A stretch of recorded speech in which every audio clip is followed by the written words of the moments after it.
श्राप देता हूँ, आज के 7 दिन तक झगड़ा डसेगा, इसकी मौत हो जाएगी। ये भी क्या जानेगा इतनी शक्ति है माला वालों में। भक्तों लगो परीक्षित श्राप, धूड़ी धरती की गई है।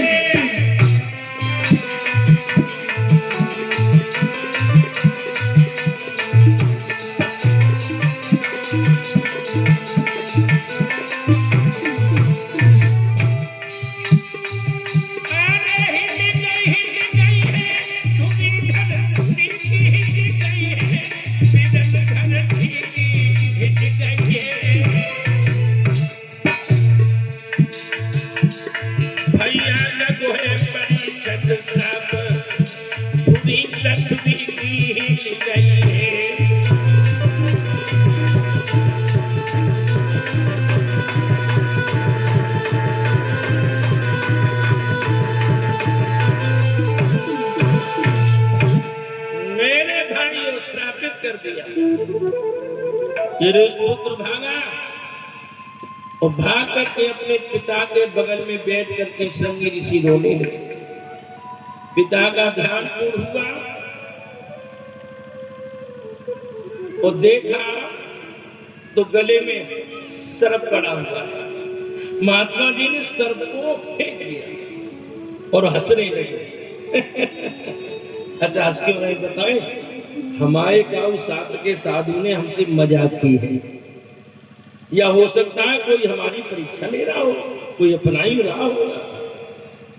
श्रृंगी ऋषि कहने लगे पिताश्री ये मजाक नहीं, ये काली करतूत है परीक्षक की।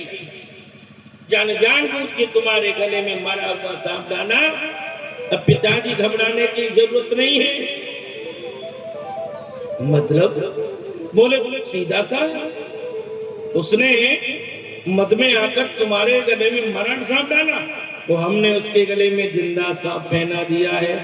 बोले समझे नहीं? बोले हमने ब्रह्म स्थापित कर दिया है। आज के 7 दिन परीक्षक उठता छगनाक डसेगा, वो भी क्या समझेगा किसी माला वाले से पाला पड़ा। मेरे भाइयों इतनी बात महात्मा ने सुनी, नेत्र सजल हो गए। वो कहने लगे अरे मूर्ख तूने ये क्या कर दिया? श्राप देने से पहले रस को समझना था। इसमें बेकसूर है परीक्षित, कसूरवार तो कलयुग है।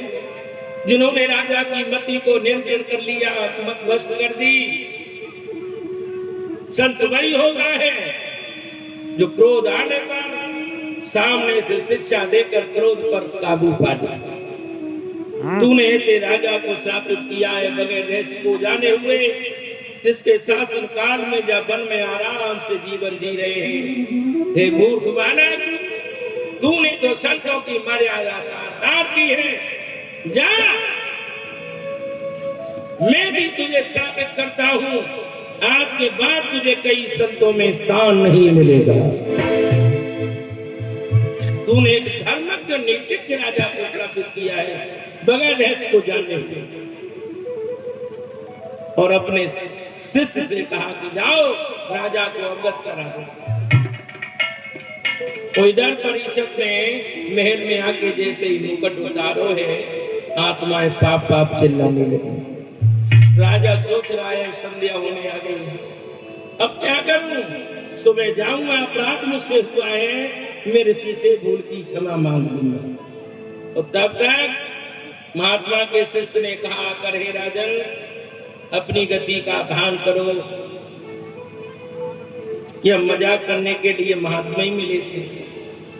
हे राजन, अपनी मृत्यु की घड़ी